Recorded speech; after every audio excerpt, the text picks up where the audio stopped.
Sexton trying to get loose. He'll fire. Hey! Knocks it down. Burrow slammed it home. Garland upstairs. Oh! Sexton inside. A thunderous dunk. And Allen blocked the shot at the rim. Welcome to the Chase Down Podcast, part of the Cavs Media family. I'm your host, Justin Rowan. Colin Sexton impresses in his return to the Cleveland Cavaliers. Harrison Barnes finally hits a shot against the Cavs. Little painful, but you know what? I'll live with it after 2016. And Broderick Thomas impresses in his first NBA start. With me today to talk about all of that and more is my co-host, Carter Rodriguez. Carter, how you doing, buddy? You know, it doesn't impress is your laptop, Justin. No, it does not. I want to apologize for all the Chase Down stream teamers that were waiting for us. My laptop just did not want to cooperate. I tried getting everything queued up in time. I was even ready 40 minutes early, and then it just all crapped out right at the end. So I apologize to all our listeners. We still love you, boo. Get Justin a desktop computer, 2K21. Let's go. It was. I'm doing good though. I'm NPRing just a little bit. Because I've got a sleeping baby on the other side of the wall that just did not want to go down for her nap at 1 o'clock. So now we're trying to buy a little time on the back end. So you're just going to get the dulcet, relaxed tones of Carter Rodriguez, trying not to wake up his daughter and trying not to piss off his wife. I don't mind it at all, man. I do not mind it at all. Well, let's start first with that game against the Kings, because I was a little disappointed, obviously, for it to end that way. You were hoping that Harrison Barnes would miss that shot. I'll tell you what, I had no like emotional reaction to that. It was like well, if it's gonna end that stupid, then I'll just go to bed. Like I kind of giggled in the way that you do when something ridiculous happens, and I just turned over because I was watching on my phone in bed, and I went to sleep, and I haven't thought about it since. I get that, but at the same time, I really wanted the Cavs to add a win without a center to their resume, because they would have been the first team in NBA history to win a game without a point guard, win a game without a power forward, and win without a center. I haven't done any research on that. I haven't looked that up. I just feel very confident that that's true. And that would have been a really unique thing. You kind of assume that Hartenstein is going to be with the Cavs for their game against Utah. Not exactly the debut that you'd want against Rudy Gobert, although I guess he's not the most dynamic offensive player. He is still capable of going off in those ways. Hoping Jared Allen comes back with the concussion, but as we've seen before, concussions can kind of be one of those touch and go things where there is no real timeline on it. It's whenever you're better, you're better. But it was nice to see the Cavs be so competitive. I thought if there was ever a game for you to start Larry Nance and Isaac Okoro as your two bigs, it's against the Kings, who go very small with Rashawn Holmes and Harrison Barnes now that Bagley's out. And you know what? It was a really competitive game. A lot of little mistakes along the way that all kind of added up to that loss. But I thought it was encouraging overall. Yeah, I mean, ultimately, like, it was a pretty demoralizing L to take against the Lakers, you know, where they were competitive, even though it was an ugly game against a skeleton crew, and then their offensive water just shut off again, which seems to happen, you know, more often than you'd hope. Mm-hmm. But especially after certain other podcasts were happy to note how smooth the offense was going early. You know, whatever. Love you, Evan. Love you, Chris.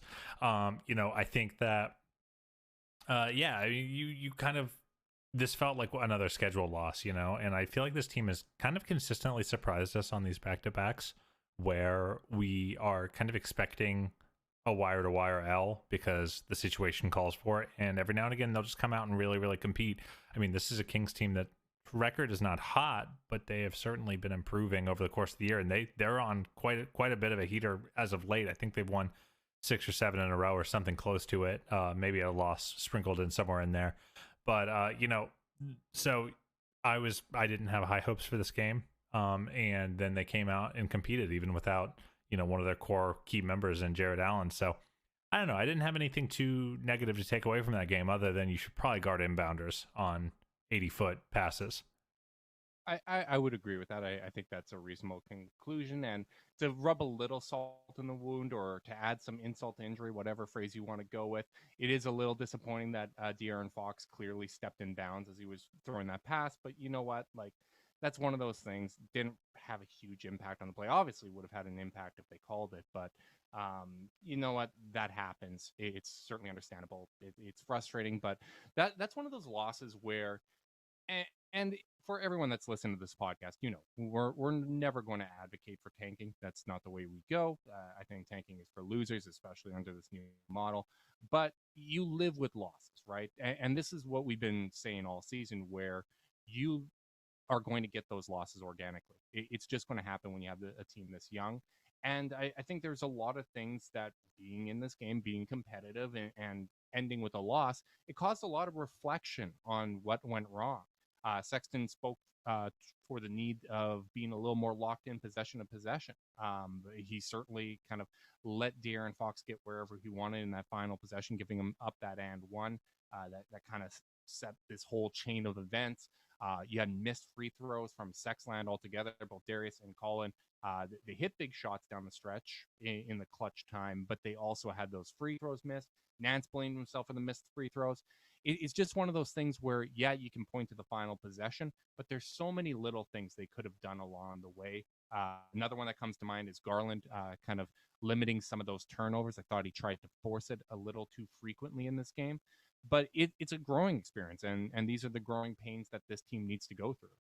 Yeah, I mean, that's what happens here. You know, it's just when you're playing a skeleton crew, you're starting a two-way player, you're playing another two-way player off the bench in an 8-man rotation. Is, you know, things ain't always going to be executed perfect. You know, I just don't have, like, I don't know, man, maybe I'm crazy, but I just don't have like a gargantuan take after this one. It's just like, you know, you don't have a take, Carter? Oh, come on. I know. That's the thing. You got to come in really hot. You got to come in really, really hot after every single Cavs loss. That's the only way that we can go about this. Well, yeah, I mean, that would be probably the best for actually, I don't even know if that would be the best for listens, but it would be probably the best way to like generate like a point of view for this episode. But like, I don't know, man, it's just like, yeah, I saw mostly good stuff. I think if you have a point of concern, it's that, you know, oftentimes you're just getting as many points as shots from your backcourt when the offense is not humming.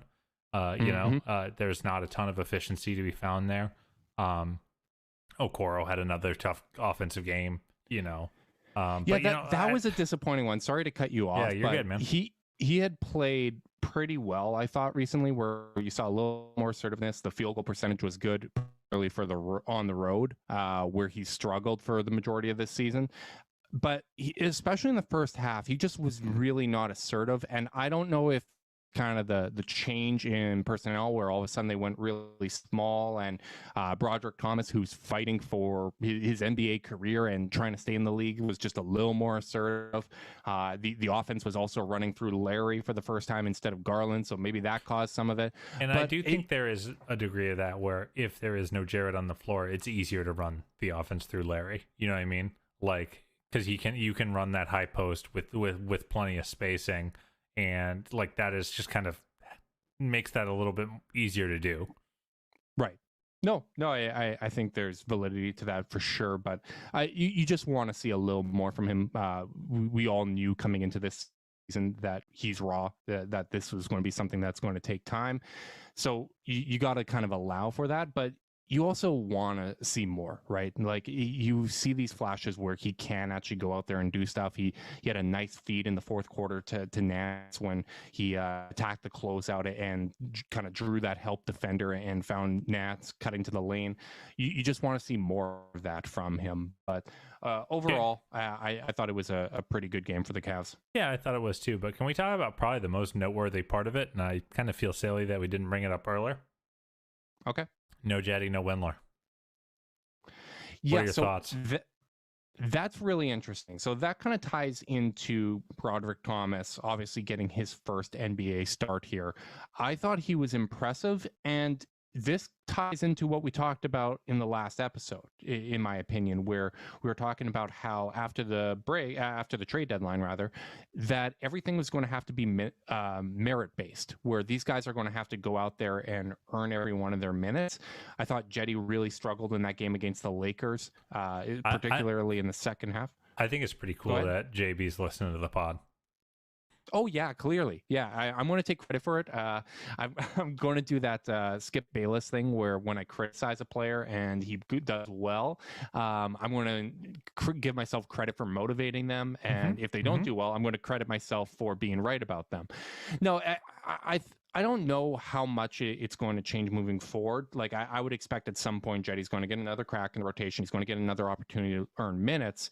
But there is an interesting thing happening right now where you have a variety of inconsistent options offensively when it comes to Jetty Osman, Dylan Windler, Lamar Stevens, and Broderick Thomas. Like Thomas has not shot well the last two games, and I think it's important to note that as a lot of hype is building up around him.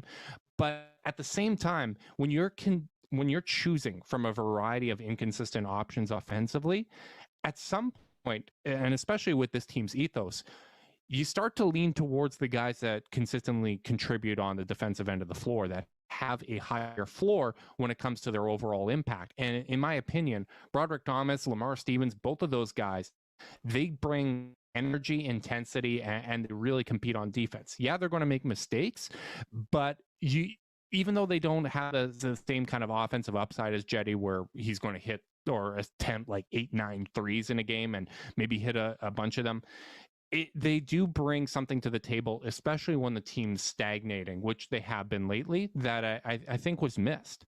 And I don't know if if any part of this was injury related or we don't know. We don't have that kind of insight as to why he made the decision. But I will say this: I feel like you can boil down everything you just said into kind of one sentence, which is, well, if they're not going to make shots, we might as well put someone else who can do other things on, like we can get bad 3-point shooting out of Lamar Stevens just fine. Thank you very much. But he actually brings a lot of other things. So, I don't think that this pretends that Jetty and Dillon are out of the rotation. No, but I don't think so. But I will say this, both are slumping. Both seem to be in their head at least a little bit, shooting the ball. And it's like a matter of, this is where you got to go earn it back in practice. You got to go. And what's hard about that is that there aren't that many practices. Yeah. So, I'm really interested to see how this kind of shapes up. And a lot of this, again, is, we're waiting on the team to get healthy. Kevin Love reportedly is practicing again. Matt Dellavedova has been practicing a little bit. And, I think those two right there start getting the offense moving a little bit. Delly as a backup point guard that actually can run a little offense. Kevin Love being a, multi-time All-Star. It's just, I'm with JB here. I think this is actually the right call. Now, an 8-man rotation is not something he can just run with moving forward, because it's just not practical. No. Especially not on a team with this current talent level. But as kind of a, I'm just going to reward my athletes, my defenders, my ball movers. I thought it was a pretty. I mean, I think it clearly worked out in his favor, but he is going to have to find some backup wing production. And honestly, some starting wing production. I mean, this is where it's hard for Okoro, who has a nascent offensive game, charitably, which is that if the backups aren't playing well, and he's not playing well, then they're just they got zero from the wing. I mean, if you look at it, Lamar Stevens playing backup 4, some 3, scored 6 points. Okoro scored 2, and there are your wing points for the game for the Cavs. No wonder they're not able to score a ton. So ideally they'll just get healthy. I don't know when Taurean Prince might be coming back, but man, they could just use some JU ice, man. I agree. And I think one thing that's important to note as well is that when you are playing Thomas and Stevens, there's some concessions with that. I think maybe less so with Thomas, because he is a confident shooter. He's just kind of trying to figure out kind of where his spots are. But let's say you are playing Lamar Stevens more down the stretch. Well, at the same time, you can't really complain, well, they're not getting up as many threes. Well, yeah, that's going to happen because you're playing another slasher that doesn't really have a confident outside shot. It probably kind of, when it comes to the outside shooting, more of a work in progress than even Isaac Okoro when you look at the percentages and whatnot. So there's going to be concessions along the way. We understand that. In keeping with our philosophy of don't try to have a take after every single game, the same way that a win without Colin Sexton doesn't make us go, oh, well, now they don't need Sexton, obviously. The same thing goes for Jetty as a rotation player. I've been frustrated with him lately. I think especially when they do seem so close in some of these games, you're like, well, if some of the rotation players actually stepped up, this would be a win. And that's a frustrating place to be in. But at the same time, we are dealing with multiple inconsistent options. And when you mention the absence of practice time, I do think that an important thing to note is that while you can't really take credit for developing Broderick Thomas, it's not like he's been in Canton and in the G League and within the Cavs system for a while and he's finally getting a shot. It's not a Dean Wade situation.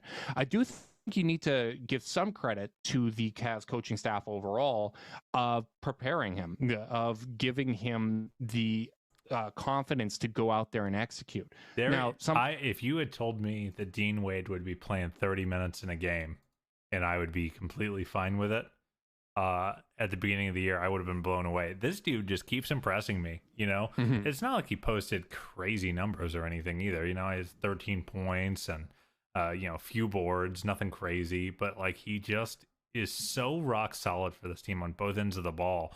A couple active hands, got a couple steals. Like I just really, really like having him on the floor, and like I'm happy to see him out there as much as possible. I mean, until this team starts getting healthy. I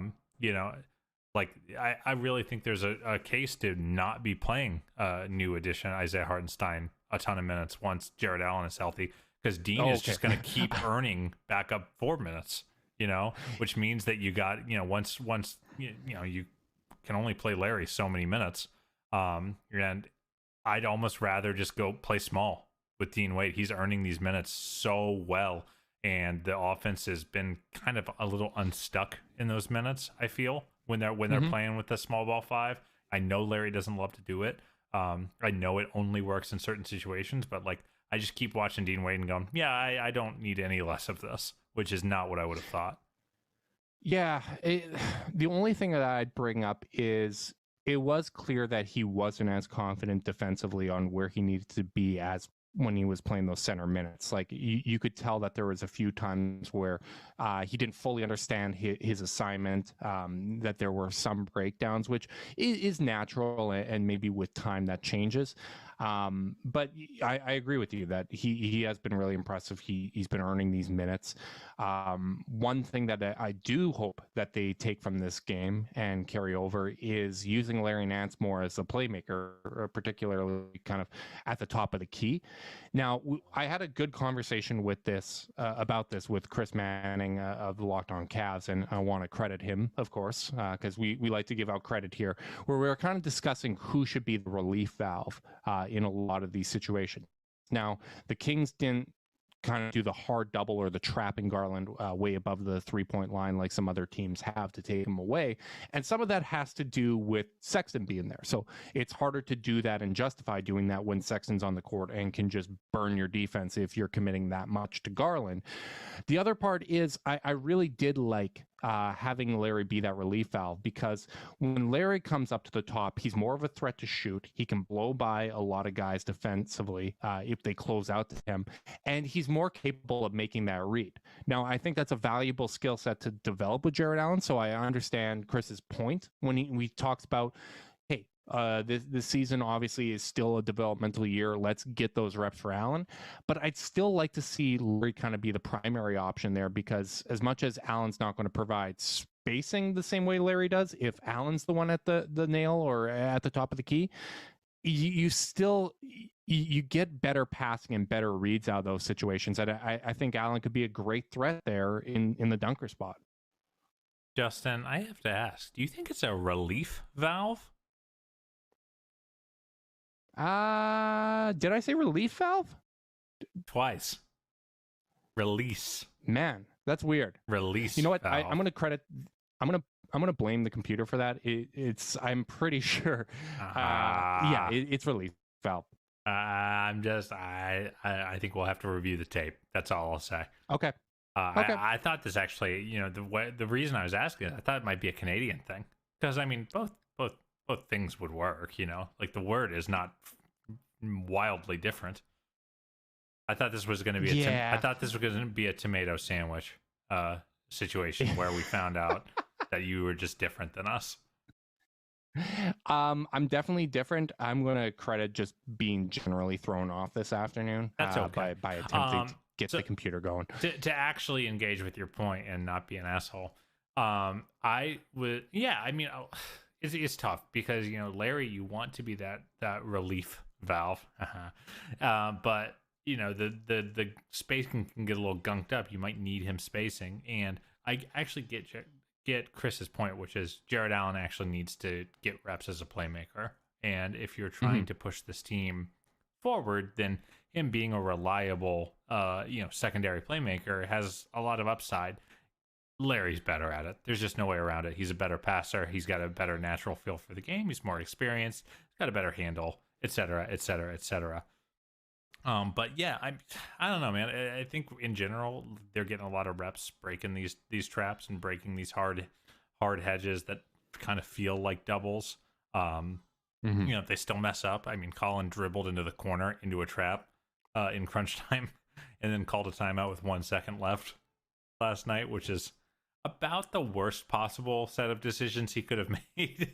Yeah. So this is a set of young guards that are still figuring out how they need to attack it, and then the team figuring out how they need to help them. But I guess I don't really have a huge take here, because really what I want to see is the player, all the members of this young core, and including Larry, just continue to develop together, continue to figure out how to beat coverages together. So it doesn't actually much matter to me who gets their reps.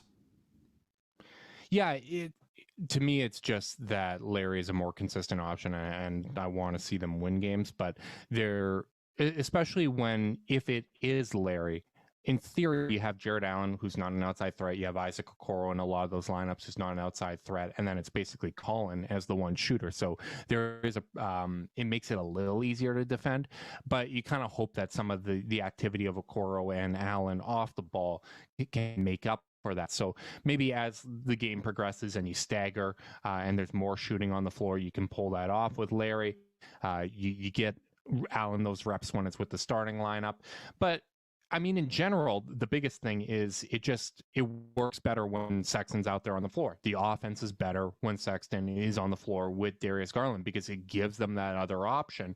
And to me, it was such a thrill to see him come back after those 2 games where there was a lot of times where, as much as Garland playmaking is fun, the offense gets stagnant at times because teams know there is only one legitimate way that the Cavs can generate reliable offense in those situations, and that's Garland. So they try to take him away, and that's part of why I advocate for using Larry as a playmaker, because it gives them that other option, and Sexton can continue to do what he's done all season off ball. Now, obviously, there's so many different ways to kind of approach this, and a lot of it is personnel issues, right? Like this isn't a finished product as a roster, and you only have so many options you can make. Like when they played the Lakers, Frank made adjustments at halftime. You could tell that they were really emphasizing trying to take Garland away. The Cavs don't necessarily have the same personnel. Now, Lakers were certainly missing guys. The Cavs missing a Sexton hurt a lot in that situation. So it's all part of the growing pains and part of the process this season. So at the end of the day, I'm not too concerned about the Cavs not being able to make those adjustments on the fly. No, I mean, ultimately, like, I think that in general, man, the vibes around the Cavs just get so bad because of the way they lose when they lose. You know, that's why I didn't actually care about the Kings game at all, because it's like, listen, you know, it was an entertaining game. Entertaining game. They messed up at the end, and Harry Barnes hit a really, really tough shot. And boy, I'll bet that felt good for him. But, you know, like, it's not like the Lakers game, I think, are the ones that are harder on the soul. It's like, okay, they're just not going to score for 8 minutes at a time, 9 minutes at a time, a quarter at a time. And those are really, really painful. But what you have to remember in the aggregate is this is a team that had won like 7 out of 13, I think, heading into that Lakers game. Like, they've been playing pretty much 500 ball. It's just their wins typically haven't been jumping off the page as much, which actually I don't even know if that's true. They handled Boston, they handled Toronto, and then they took care of business against Chicago. So, like, it's just the losses can get, the ugliness factor in the losses can get so ugly that I think sometimes people are kind of not accounting in the aggregate very well. So I think that's ultimately like why anyone would be worked up, because honestly, I feel like relatively ambivalent about the Cavs right now. I'm not feeling like terribly hyped. You know, I think Garland's playing pretty well. I think that Okoro is slumping pretty hard. I am kind of bummed that the team just can't seem to get healthy, because that's really what would be fun. And I'm starting to feel like they're just going to be fighting uphill the rest of the year with regards to health. And that's not informed at all. It's just, you know, the feeling you get after, you know, the 37th straight game Kevin Love can't play. Well, you know, it's just hard it's a little bit hard on the spirit, but ultimately, like, I feel like things are mostly trending pretty well. They're still playing better basketball than they were during that terrible losing streak. It's just, you know, they just have they don't have a ton of ammo right now. They're playing Broderick Thomas, Lamar Stevens, and Dean Wade a ton of minutes, and even though Dean's been great, like, there's just not a ton of pedigree on the floor right now for the Cavs. Yeah, where are you on Broderick Thomas? Because I'm now graduating to very interested in him. Oh, like I actually went the other way. See, I was very curious. So after last game, I decided to do a Google and figure out, okay, well, who exactly is this guy? First thing I discovered was that 6'11" wingspan, which makes sense. That guy's out there. Yeah, you can feel it. Yeah, he blocked 2 shots, had 2 steals against the Kings, which was great. I was very surprised to hear that he played D2 in college. Not exactly what I expected. 3rd in the G League Rookie of the Year voting. I like his confidence out there. He obviously last 2 games he hasn't shot particularly well, but he carries himself like an NBA player, and to me that's always one of the more exciting things when you talk about a guy that's trying to break into the league and trying to make an impression, because so much of the time those guys are just afraid to make a mistake, and this guy's not afraid to make a mistake. No, he's been solid, you know. I mean, I think that he is a little too unafraid to make mistakes in the sense that he's trying to, you know, attack NBA level athletes just one-on-one off the dribble without an advantage. I don't think he's that kind of player just yet. I think what I've most enjoyed about watching him is when he's able to, you know, get a pick and drive and kick. You know, I think that's where he's impressed me. Obviously, a lot of like plays that pop up on tape on the defensive end, but offensively, I think he's been pretty okay driving, kicking. And also as just a catch and shoot guy, I think he's probably freelancing a little more than he needs to, especially now that Colin's back. But you know, I think he's been pretty good so far, man. And you know, that's what you're looking for out of these two-way players. Like, I'm trying not to get too caught up because I remember the Jared Cunningham era, you know, where it's like 6'5", really good athlete guard, and it's like, you know, they still got to put it together and consistently compete. And you know, guys who just being a good athlete with size and, you know, a few pop plays does not an NBA player make. So I'm trying to be fair to him by like kind of taking it slow in my expectations with him. Like, yeah, I've been impressed on plays. I'm happy to have him out there, but like there's still a lot to work on for him to become someone who I'm like considering for even like being on the team next year.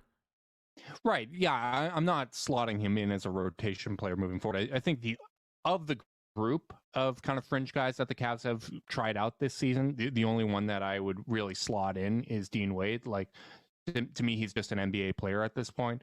Yes. Lamar Stevens is interesting, but at the same time, like there's nothing he does at kind of like an elite level or to the degree that would make you think, okay, well, we can start kind of slotting into what he can be. Yeah, well, here's what it is with him. Like, if he can't shoot, he has to be uber elite at something, and he's just pretty good at a bunch of things. But like, he's got to either get the jumper up or get great at something else if he wants to stick, in my opinion. So like, I'm a big fan of his game. I'm happy when he's on the floor. I'm happy to keep giving him these reps. But like, you're right, I guess is a short way of saying that. You're right. There's a road ahead for him. Exactly. And the other thing that I'm factoring into a lot of these discussions is, in all likelihood, the Cavs are going to have another lottery pick. Like, even if they make the play-in, which I think now is looking as a long shot, as you drop a couple more winnable games that, maybe if you were fully healthy, you win those games, but you weren't and you lost them. So I think as that becomes more and more clear, this draft is just so loaded on perimeter players. And you already got a lot invested in that. You got the Sexland backcourt, which they're going to be part of the future for sure. Isaac Okoro's there. If you add another wing or another big guard, which this draft is pretty much primarily made up with, you're going to have very limited opportunities for another kind of perimeter player, and you're already invested some draft capital in Dylan Windler as well. You don't know what the situation is going to be with Jetty and Taurean Prince. So it's hard to slot any of these guys or be too committed in them. But what I do like is looking at guys like Broderick Thomas, like Lamar Stevens, that are at least interesting, that they go out there and they give you some quality minutes. They give you flashes of, okay, well, that might be worth caring about. And to me, that's a kind of feather in the cap of the Cavs scouting. That's encouraging because we've talked about how important it is for a market like Cleveland to find those guys on the margins, to find guys that could potentially make an impact down the road. So to me, that is the aspect that's encouraging. I'm not necessarily slotting them into future rotations. I don't know if they're going to be part of next year's playoff team, because they are going to make the playoffs. Mark it down, bookmark me, do whatever you want. I'm very confident about that. But they're at least interesting. And to me, interesting is good, especially when you are talking about the rest of the season is likely going to be a lot of developmental minutes and trying to figure out what works and throwing things against the wall to see what sticks. Yeah, for sure. Can I change the subject with a question? I'll allow it. Thank you, sir. Would you, in free agency, say that a bigger need is backup point guard or scoring / shooting wing? God, I'm going to sit on the fence a little bit by saying it depends on who they draft. But for me, probably I'd rather spend in free agency on a backup point guard and use the draft capital on a wing. To me, wings are the toughest thing to come by, especially playmaking wings. So as much as I'd love to spend, there just doesn't also seem to be a lot of great options on the free agent market there. So to me, a better use of your resources is to solidify that backup point guard position through free agency and use the draft capital on a wing. Yeah, I think I'm with you. Though I was just thinking about it. I think the biggest reason that it's backup point guard is you can find those in free agency. Like it's really hard to find helpful wings for like the mid-level even. It's such a deep position. It is such a deep position, backup point guard. And you know what? We should actually correct a little bit of what we said on the last podcast about them not having backup wing, because Delly is actually practicing now. And I think in theory, if Delly can even get back to what he was doing at tail end of last season, that in the second unit alongside Sexton, like I think having another kind of combo guard out there, another guy that can run some pick and roll and alleviate that to allow him to continue to play off ball the same way he does with Garland, I think that could at least be, I almost called it a relief valve again for you, just to bug you. I would like to note that both Chase in the YouTube chat and our friends on Discord have both confirmed that you have said relief. Okay, I'm sure I said it wrong, but in my head I was thinking release. Well, here we go. We got Joe Collar, our dear friend in the Discord, saying relief is a valid term. Pressure relief valve and preserve release valve are used interchangeably at his work. So there we go. Ooh, you know what? I'm all about intellectual integrity. So I will say that I misspoke. I won't take credit, even though my mistake was still correct. See, that's a terrible mistake.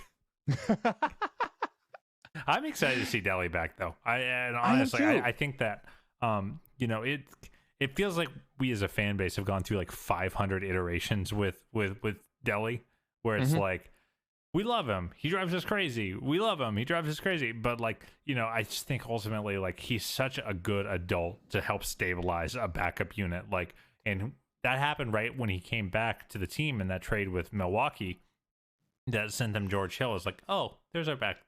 That's the kind of play we need. I remember he had like 13 assists in the game really early on, and he's not an elite player by any means. There will be people who will argue that he is harmful till the day they die, but like, I don't think that's the case, one. And two, I think especially on a team like this, he adds a ton of value as kind of an example setter, and then also as that kind of veteran on the floor. They don't have a lot of, we talk about the way that this team in their construct tried not to be the Cavs post decision 1.0, which is a bunch of kids just playing around out there with no structure. Yeah. That's one spot where this Cavs team has no vets in their backcourt right now when Delly's not around. And like having someone like him with the team practicing on the court, it's just so different than watching from the bench, even when he's with the team.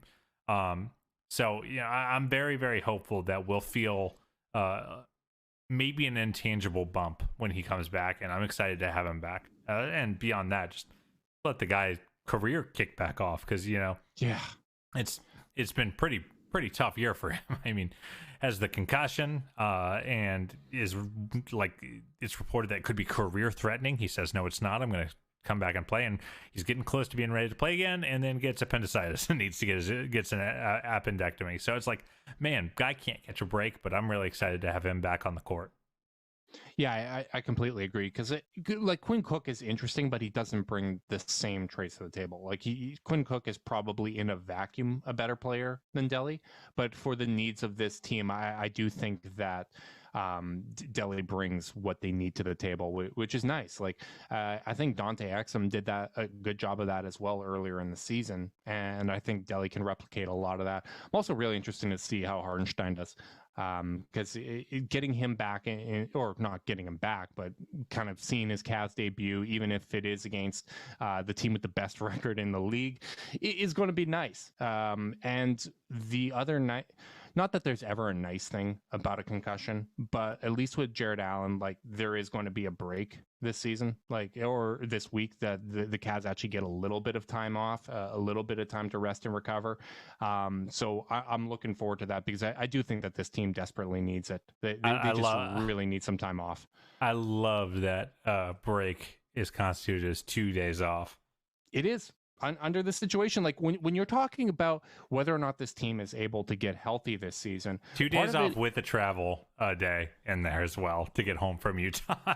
Exactly. That is as much rest and recovery as you can expect this season. Like, as unfortunate as that is, that's the case. And that's part of why when you say, oh, I kind of worry about their ability to get healthy, there's just no recovery time. There's absolutely none this season. So you're going to have stretches where you're careful. You're going to sit Colin Sexton for 2 games just because you don't want to chance it. So, I mean, it sucks. It really sucks. But this all kind of feeds into my thinking that this team is better than their record. That next season, under more normal circumstances, having gone through this experience, they're going to be a tougher team. They're going to be a more experienced team. And it's why I still got that optimism. Like I'm with you right now that my excitement on a game-to-game basis isn't as high as it. But I'm not miserable either. You know, there were times this season where I've been miserable and I don't want to turn on the game.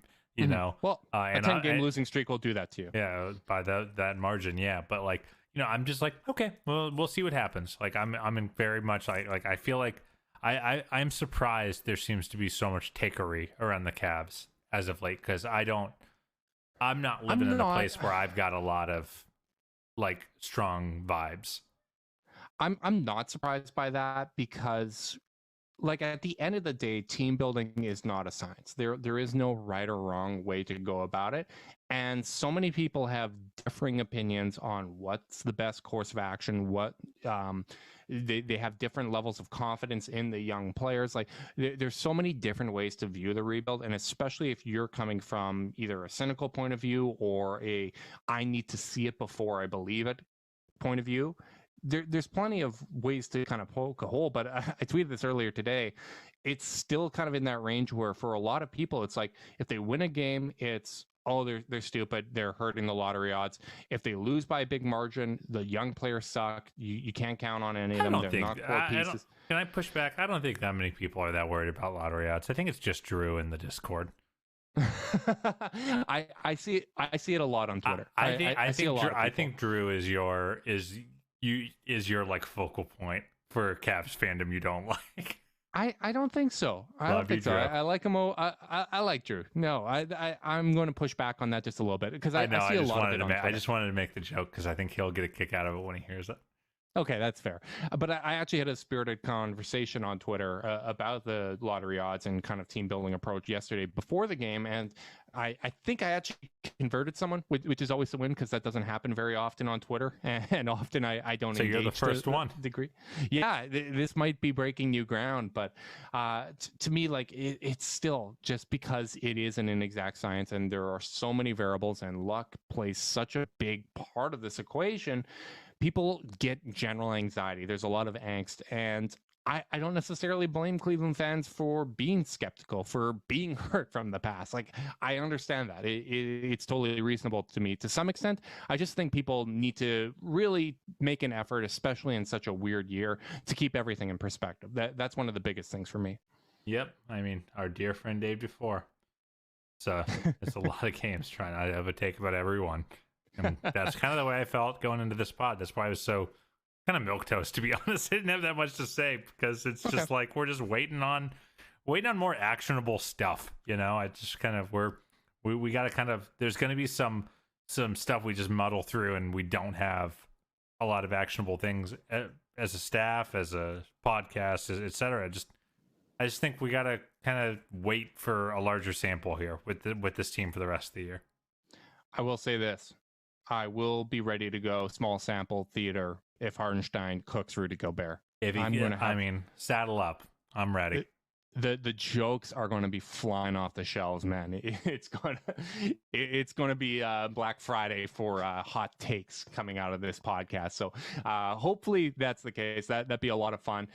We will be back on Tuesday live streaming at 7 Eastern. I'm going to make sure everything's working. I'm going to have everything fired up. I thought I had that done today. And then my computer decided crap out of me. It.